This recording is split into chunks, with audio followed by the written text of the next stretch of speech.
This is Bob Nightingale from USA Today. You're listening to Locked Up Sports.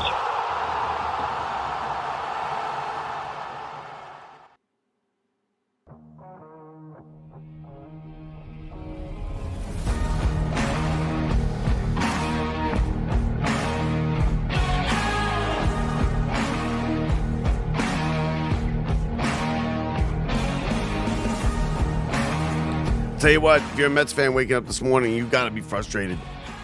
Frustrated to no end with this team yesterday. And yesterday, 2 games that were indicative of games that we've seen over and over and over again from this Mets team, especially in the last month. But, just game 1, you get Peterson, who throws a gem. 7 innings, no runs, really pitched well. The Mets, chance after chance after chance after chance, and leaving runners in scoring position on the offensive end. And then late, the bullpen collapses, and they lose, a tough one, 3-1 in game 1, and then in game 2, a no-show. And you know what? If you're Mendoza, you have a part to blame in both of these games. One, he doesn't know when to take the pitchers out. The starters especially. He just doesn't know when to do it. It's either too early, it's too late. He's not good with it. He's not good at reading the pitcher and saying, okay, I think I could get one more out of this guy, or I think I could get him through the inning. Putting Stanek in there when Peterson had 90 pitches and was mowing down the Orioles all day is just, with a 1-0 lead, that's not the right call. And Mendoza does this all the time. Sometimes he does it the opposite. Sometimes he leaves them in too long. Just an out or 2 outs too long. 1 batter too long. And the bullpen comes in, and you get Stanek. You bring Stanek in, and I get it. You wanted to get Stanek to Diaz and close out that game 1, and then you can kind of do what you got to do in game 2, because the Mets had no pitching in game 2, and we're going to get to that in a minute, because it's time to bring up these kids. You're going to watch this season go down the drain. Now, it's not a devastating loss as far as the season goes. Yesterday, losing that doubleheader, it's not. They're right there. They're a game and a half behind the Phillies. They could make that up in Kansas City this weekend. But it worries you if you're a Mets fan because of the things that happen inside the game. Mendoza pulling Peterson when he's rolling through. I didn't see any sign of Peterson kind of losing it. Mets had a razor-thin 1-0 lead when they should have had a 5 or 6-0 lead. They were 2 for 19 in the doubleheader with runners in scoring position. 2 for 19. They left 14 men on base yesterday. That's 14 runs left out there. They made 17 outs with runners in scoring position. That's not going to win you a game. I mean, they were going to have to win that game, 1-0? The Orioles are not a good team, but the Orioles are underachieving. They got some guys who could play and could hit. And then you go to the well in the 7th inning to try and get 6 outs from your bullpen that is just taxed completely, that you're going to need the whole bullpen in the second game. I mean, he tried to get 9 outs in game 1 and win that thing 1-0 out of a bullpen that's already tired. And then he was going to throw a bullpen game in game 2. If you're throwing a bullpen game in game 2, you need to get every ounce that you can get out of Peterson in game 1. And he was well on his way to do that. Low pitch count. Pitching well. He had the Orioles tied up in knots. And he pulls them out. 90 pitches. We've seen it a couple times. Mendoza has pulled pitches out too early. He's pulled pitches out too late. Sometimes it's just by a batter. But sometimes that batter will cost you the game. And he tried to get 6 outs to get the Diaz to win game 1 because he knew that they didn't have a good chance in game 2. And they no-showed game 2. It wasn't the fact that they had it was a bullpen game, and you don't have a strong bullpen right now. Mets needed game 1 yesterday. And then they could kind of play house money with game 2. And you had it going. You were getting away with the fact that they couldn't hit with runners in scoring position, that there were people left all over the bases. You had a razor-thin 1-0 lead. You had a pitcher that was just on his game. 90 pitches, nothing crazy, through 7 innings. You needed to get 3 more outs out of him. And he couldn't do it. Stanek came in, and before he recorded 1 out, the Mets were losing 2-1. Mets have an inconsistent, at best, bullpen. They have no starting pitching. Peterson is basically it. Right now, Peterson's it. That's active on the roster right now. Peterson's the only one you can trust. And he threw 90 pitches through 7 innings with a 1-0 lead, and you pull him and you put your inconsistent bullpen in that you're going to have to use for the entire game in the following game. Someone's got to grab Mendoza and say, yeah, hey, listen. Let's let him get out there. Let's let him at least get a batter or two. See if he can get the first 2 outs. Because the Mets can't get to Diaz right now. Stanek came in, and it was just, 4 walks. When the Mets bullpen is bad, when these guys come in and they're bad, they are real bad. When Brazoban comes in and he's bad, he walks the ballpark. Stanek yesterday walked the ballpark. 4 walks in 2/3 of an inning is unacceptable. It's unacceptable in a Little League game, let alone a Major League game.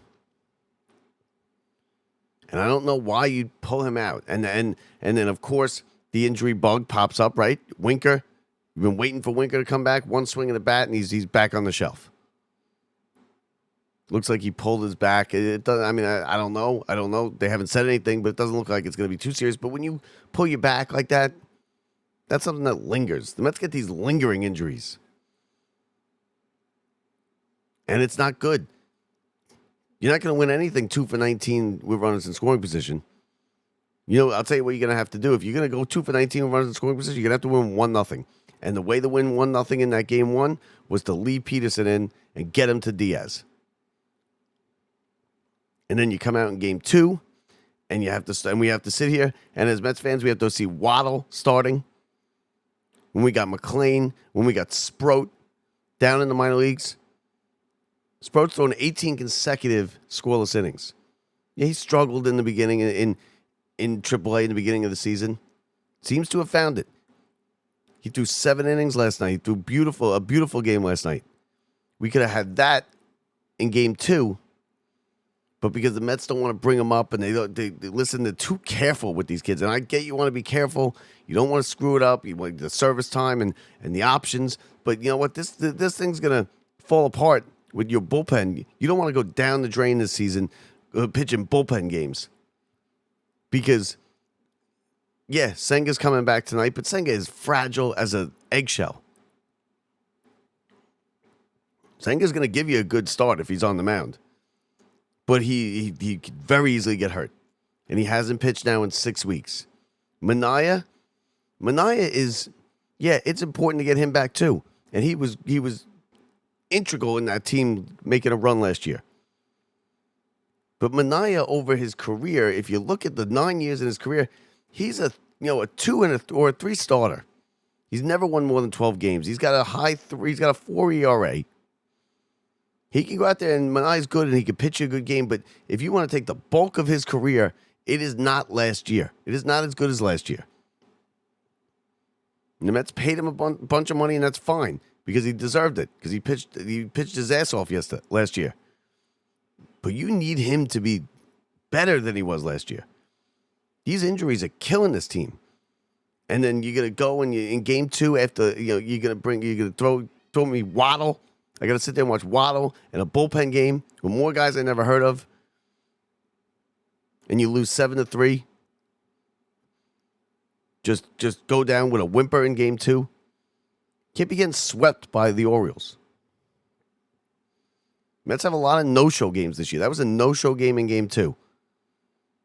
They have at least probably 7 or 9 no-show games. And I get it. You're down from game 1. You wanted to win that thing, but it's your own fault you didn't win that game. Yes, Stanek is going to take the brunt of it for coming in and walking the ballpark. You can't find the strike zone, giving up the home run. Yeah, he's going to hear it. But it should never got there. 2 for 19 with runners in scoring position. You should have been up 4-0, 5-0. The only question should have been, do we use Diaz in game 1 up 4 or 5-0, or do we save him in case we need him for 6 outs in game 2 to get a sweep here? And they couldn't even get it to Diaz. When you got a pitcher throwing like that, and you got a pitching staff as decimated as the Mets is, and you got a guy throwing 7 scoreless innings in a game that you kind of want to win, right? Mets wanted to go into this last 6 games, take 4 of 6. Something like that would be even, be maybe a game back, and they still could be even a game back from the Phillies headed into the All-Star break. But in a first half where you have led by 6 games, 7 games, when you were 17 games over 500 at one point, to lose games like that to teams like the Orioles is unacceptable. And they were games that were winnable games. That the manager made a mistake in the first one, pulling out Mendoza. The second one, you had nobody to pitch, and you got these kids that we've been hearing about, top prospect in the organization, top 10 prospect in Major League Baseball, first-round picks, really throwing good games. Just last night, it was his Sproat's night to pitch. He pitched 7 innings. He's got 18 scoreless innings. Why do I have to sit there and watch Waddle start a game when I got that sitting up in Syracuse? You've started 36 or 37. You pitched 36, 37, 38, whatever the number is, different pitchers this year in 90-something games. How come none of those pitchers are these stud guys that we hear nothing about? It's time to bring them up. You can't keep losing games like you did yesterday. They should have pitched. They should have brought Sproat up to pitch the Sunday game against the Yankees because it was a game you were clearly willing to lose. The Yankees it's a big game against a good team that's struggling. And they do a bullpen game and they got their ass kicked. Yesterday, bullpen game, got their ass kicked. Contending teams don't get swept like they did yesterday, where they don't score runs, the manager makes mistakes, no-show the second game, a bullpen that's just worn out, and you're leaving these kids sitting in the minors. It's time to bring them up. Stearns, Cohen, whoever I got to get through to here, whoever needs to hear this, you got to bring these kids up. This Mets team is overachieving. Yeah, they were good and they were excellent in the first half, but they overachieved. Remember where we were going into this season? Just want to kind of compete. We want to be there. Maybe we make some deals at the deadline, and that's exactly where they are. We're exactly where we thought where we would hope they would be. Right in contention, over 500, played well. But the only reason they're here is because they are not that team right now. Right now, they're a bad team. For the last month and a half, they've been a bad team. They just were one of the best teams in baseball the first 2 months. Vientos came in for Winker again. Another 0 for whatever. 0 for the doubleheader yesterday for Vientos.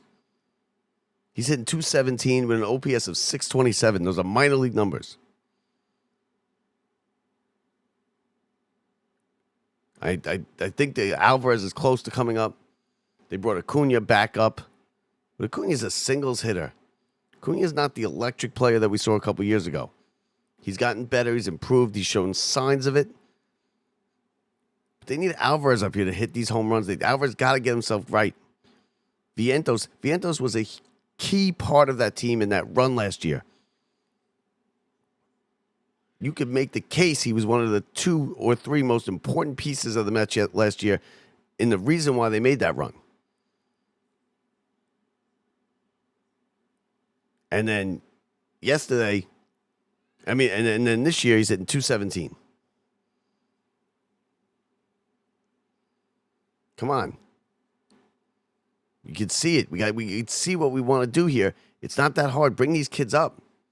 We said going into this year that we were going to see Sproat and McLain.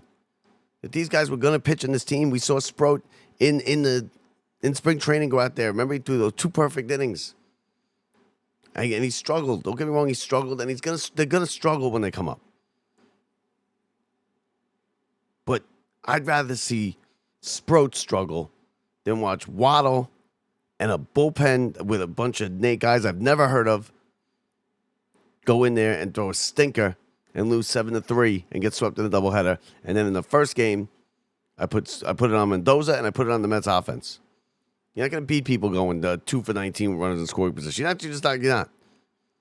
Mets got to learn to get base hits with 2 outs. Mets got to learn to get base hits when there's runners on second and third. Mets got to learn to get these runs in. Sometimes a fly ball is not a bad thing. But when you're popping out and you're striking out, when you just need to make contact to get a run in, when you're up 1-0 late in the game, late in a tight game, and you can't do it, it's going to come back and bite you every single time. And it did yesterday in game 1.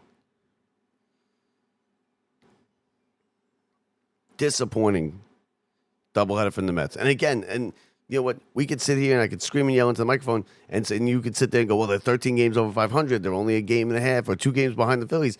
They're not in bad shape. They're not in bad shape because they were incredible in the first month and a half of the season. But that capital that they built up in that first month and a half of the season is not going to last forever. It's going to run out.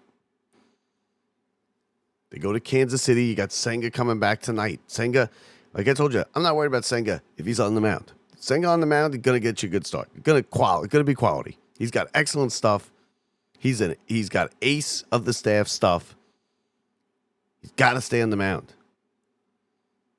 And Minaya, I think, is more of a question mark than we like to think he is. If we could get Minaya from last year and they could keep Senga on the mound, I think they'll be okay. But if they gotta go to this bullpen, overworked bullpen, Mets are on pace to pitch 50 guys this season. They're not, the team behind them in second place with amount of pitchers used up to this point in the season is way back. Mets aren't even in their field division. And Mendoza's got to be better. Mendoza's got to have a better feel for these games. A lot of that, when to take the pitcher out. Should I give him one more out? Do you give him one more hitter? A lot of that's feel. This is your team. These are your pitchers. You gotta have your finger on the pulse of the game of the team. But when you are in a game where you really need to win, you're up 1-0. You're obviously struggling offensively. Peterson has thrown a complete game this year. He's cruising into the 7th inning. Through the 7th inning, he's only got 90 pitches. You could at least get him through the 8th, or at least put him out there in the 8th to try and get him through the 8th to get it to Diaz, who's another all-star on your team. Not Stanek, who comes in, can't find the strike zone, walks the ballpark, 2-run home run before you even know it, and then you lose it, and then it's over. Mets weren't getting another run that game. You almost knew the Mets weren't getting another run that game because if they were going to get another run that game, they would have had 5 already. They got to hit with runners in scoring position. You can't be leaving these runners out there on second and third, inning after inning, and win baseball games in the major leagues. Baltimore's a bad team. They're last place. Pittsburgh's a bad team. Last place. They got blown out 3 games in Pittsburgh. They lose 2 out of 3 in Baltimore when they were playing better. Listen, things were on the uptick, right? They beat a hot Milwaukee team 2 out of 3. They beat the Yankees 2 out of 3. Coming in, you figure Philly, Baltimore, and then Kansas City. Get 4 out of 6, and we go into the break, and we kind of do a reset. We get our guys back, and we'll be okay. Then you get a rain out, and you get a day like yesterday that just makes you question the whole thing. And you can't be too down on them because they are 13 games over 500. But where are they coming from a month and a half ago at 17, 18 over 500, 6 games, 7-game lead in the division? Now to looking up at the Phillies, who haven't played lights out over the last 15 games.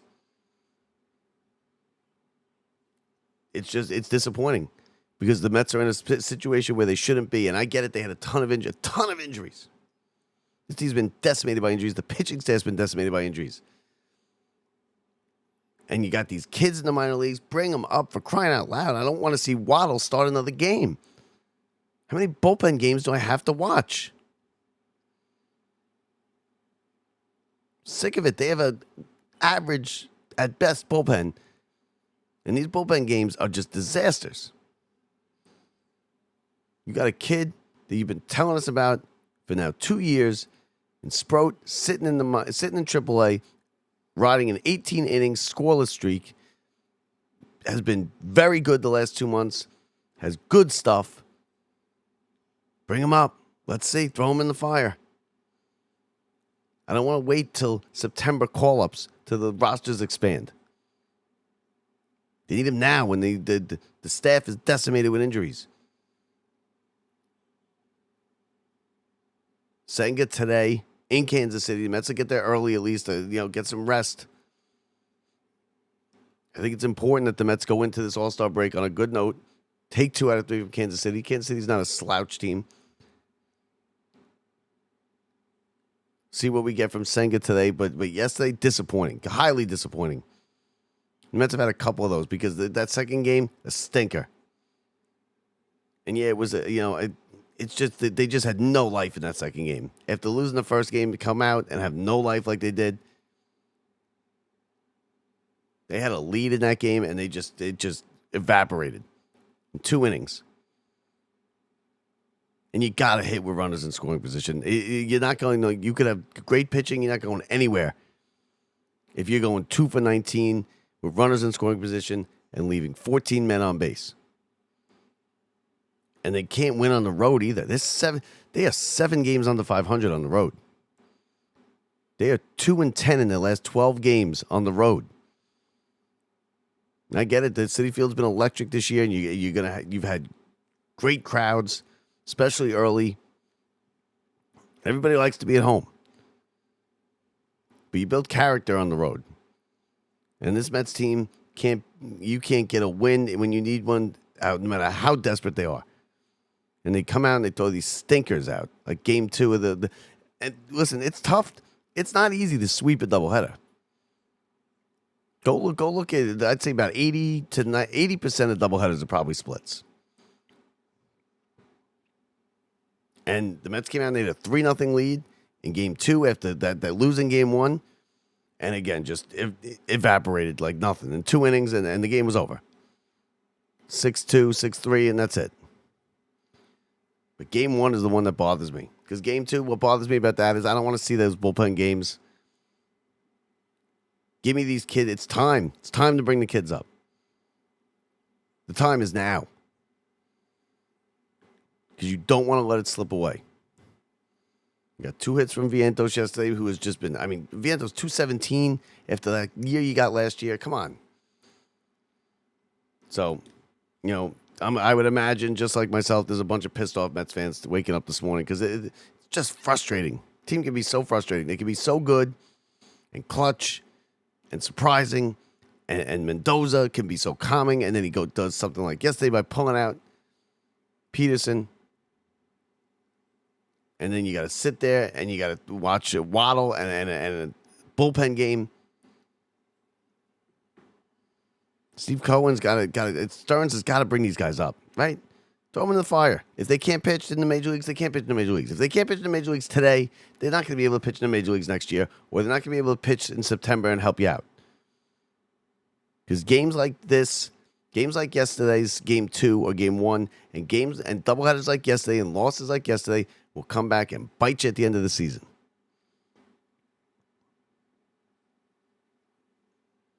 Mets get swept in the doubleheader by the Orioles. They go to Kansas City tonight. We get Senga back. Going to be important for the Mets here. Watching Senga. Manaea's still kind of iffy. He did pitch yesterday, I believe it was, in Syracuse. So I don't think you're going to see Manaea. I think you're going to get Syracuse. And that's another thing. So you got to win tonight because now you got two more spots that you don't even know who's pitching. They got Montas tomorrow. That could go either way, right? Montas is inconsistent at best. He might give you 7 good innings, but he might give you 3 innings and 6 runs. And then you got to be determined. So let's get it up. How about we have Sproat be to be determined, right? Mets lose, doubleheader. They drop. The Phillies had a day off yesterday. It's baseball, folks. Baseball's like this, man. Every once in a while, you get like this, and you're like, and you remember, don't go day to day with it. Overall, they're a good team. But damn it, that was frustrating yesterday. 3 games to go to the All-Star break. Mets and Royals tonight.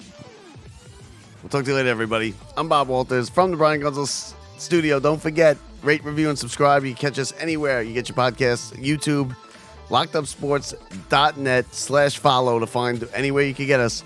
And LockedUpSports.net for the website. Talk to you later, everybody. I'm Bob Walters from the Brian Gonzalez studio. See ya.